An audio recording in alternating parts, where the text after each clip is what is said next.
നബി സല്ലല്ലാഹു അലൈഹി വസല്ലമ തങ്ങൾ ചെയ്ത കാര്യമേ ചെയ്യാൻ പാടുള്ളൂ, അല്ലാത്ത പുതിയ കാര്യങ്ങൾ മറ്റുള്ള കാര്യങ്ങൾ ചെയ്യാൻ പാടില്ല എന്നത് നിങ്ങളുടെ അടിസ്ഥാനവാദമാണ്. എന്റെ ചോദ്യം, നിങ്ങൾ കഴിഞ്ഞ ആഴ്ച ഖുത്ബക്ക് പള്ളി ജുമാക്ക് ഖുത്ബ ഓതിയിട്ടുണ്ടെങ്കിൽ, അതല്ലെങ്കിൽ നിങ്ങളെ സ്റ്റേജിൽ ഇരിക്കുന്ന പല മൗലവിമാരും ഖതീബുമാരാണ്. ഈ നിൽക്കുന്ന മൗലവി തന്നെ കഴിഞ്ഞ ആഴ്ച ഖുത്ബ ഓതി. ഈ ഖുത്ബയിൽ നിങ്ങൾ ചൊല്ലിയ സ്വലാത്ത്, ആ ചൊല്ലിയ സ്വലാത്ത് നബി സല്ലല്ലാഹു അലൈഹി വസല്ലമ തങ്ങൾ പഠിപ്പിച്ച സ്വലാത്ത് ആണോ? നിങ്ങൾ ചെല്ലുന്ന വിഷയത്തിന് നിങ്ങൾക്ക് ഏത് സ്വലാത്തും ചെല്ലാം, നിങ്ങൾക്ക് എന്തും പറയാം. നിങ്ങൾ ചെയ്യുന്ന വിഷയത്തിന് റസൂൽ ചെയ്തിട്ടുണ്ടോ, ഒരു ഹബീബ് ചെയ്തിട്ടുണ്ടോ, പ്രവാചകർ ചെയ്തിട്ടുണ്ടോ എന്ന ചോദ്യത്തിന് വിലയില്ല. അതേസമയത്ത് സുന്നികൾ മൗലിദ് ആഘോഷിക്കുമ്പോൾ, നബിദിനാഘോഷം ആഘോഷിക്കുമ്പോൾ നിങ്ങൾ അതിന് കവലകൾ കെട്ടി ഈ രൂപത്തിൽ മുഖാമുഖം സംഘടിപ്പിക്കുന്നു. ഇതിന്റെ ഇടയിലുള്ള വ്യത്യാസം ഞങ്ങൾക്ക് അറിയേണ്ടതുണ്ട്. നിങ്ങൾ ചെയ്യുന്ന വിഷയത്തിന് ഹബീബ് റസൂലുള്ളാഹി സ്വല്ലല്ലാഹു അലൈഹി വസല്ലമ തങ്ങൾ ചെയ്തിട്ടുണ്ടോ ഇല്ലേ?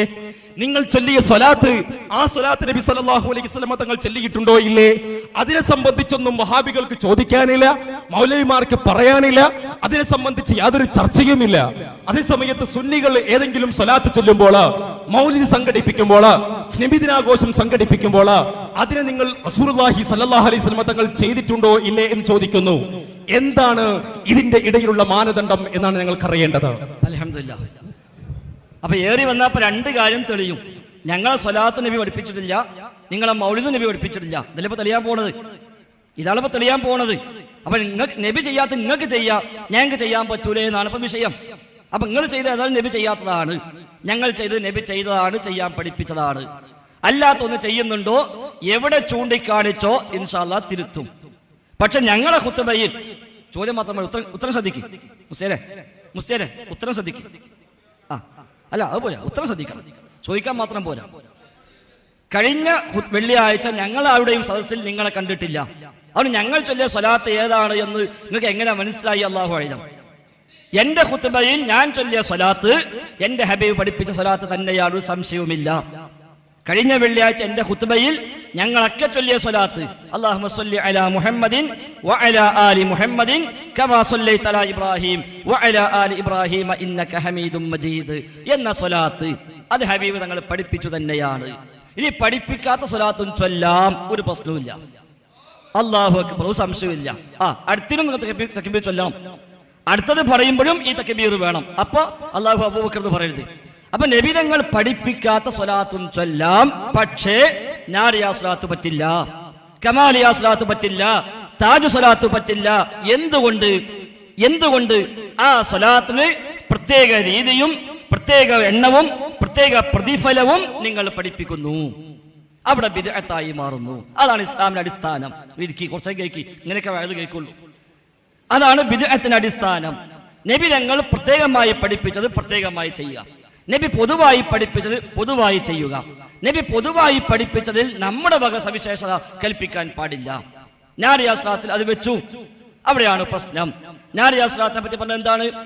നാരിയാ സ്വലാത്ത് മുടങ്ങാതെ 11 ഓതിയാൽ ഇത് നിത്യവും ചൊരിക്കുന്നതാണ് റിസ്ഖവന് ഭൂവനം വാനവും.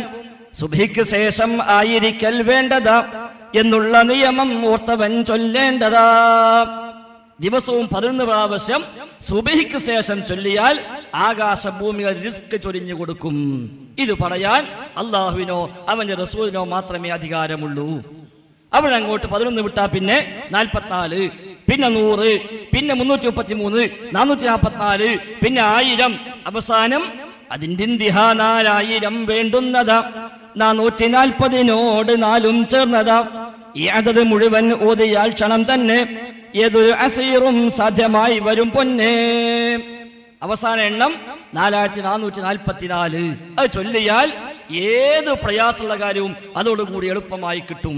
ഇത് എവിടുന്ന് കിട്ടി? അവിടെയാണ് പ്രശ്നം. അത് പറയാൻ വയത് കേൾക്കി, കുറച്ച് കേൾക്കി. അല്ല, വയത് പറയാൻ തന്നെയാണ്. നിങ്ങൾ ഇരുത്തി വയത് പറയാൻ വലിയ പൂതിയുണ്ട്, അതുകൊണ്ടാണ്.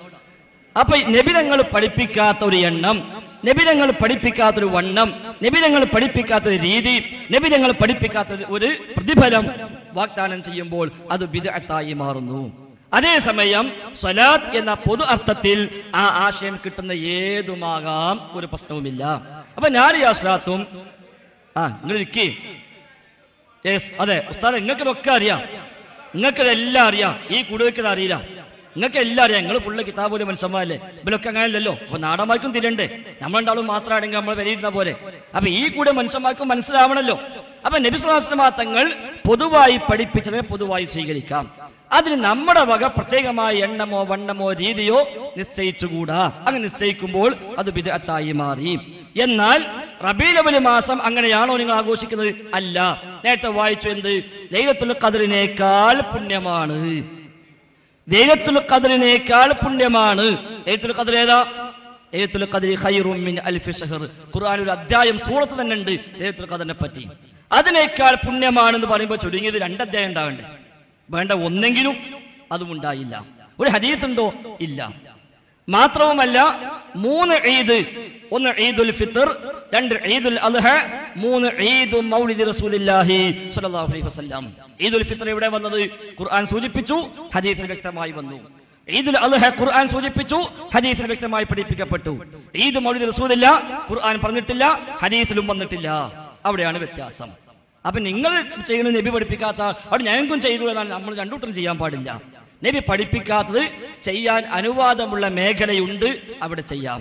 അല്ലാതെ മതത്തിൽ ഒരു പുതിയ ആചാരമുണ്ടാക്കിക്കൊണ്ട് വന്ന് അതിന്റെ വണ്ണവും എണ്ണവും പറഞ്ഞ് അത് ചെയ്യാത്തവൻ പുത്തൻവാദിയാണ് എന്ന് പറഞ്ഞ് അവനെ ആ നിലയ്ക്ക് മാറ്റി നിർത്തുമ്പോൾ അതിന് പ്രമാണം ആവശ്യമാണ് എന്നാണ് സൂചിപ്പിച്ചത്. ഈ